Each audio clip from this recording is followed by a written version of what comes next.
Olimpijada, ki iz leta v leto pritegne več šol in s tem učencev, je slednje tudi tokrat navdušila, saj so na tekmovanju pokazali zvrhano mero znanja. V prometu moramo upoštevati varnost, da nosimo čelado, da upoštevamo prometna pravila. Moramo prečkati cesto lepo zebri, pešci, pa da moramo, ko se vozimo, moramo upoštevati znake.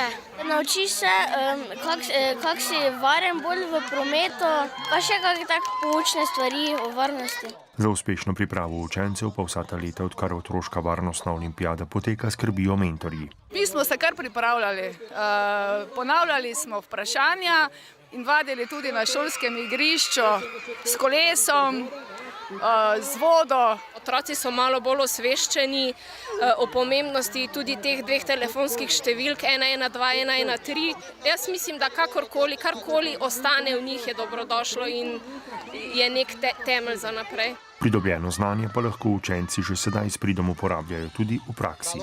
Zagori olje na štedilniku. Kako ga pogasiti? Odgovor je povsem jasen. In če otrok ve, kaj narediti, bo verjetno prešparil intervencijo gasilcev, pa še verjetno tudi kako poškodbo ali pa kakšno veliko materialno škodo. Da ne govorimo res o življenju. Finale, na katerem bo sodelovalo 21 najuspešnejših ekip iz 7 pretekmovanj, bo 7. junija v Mariboru. Tudi letošnja otroška varnostna olimpijada pa je združila prek 1000 učencev 4. razredov z območja Policijske uprave Maribor.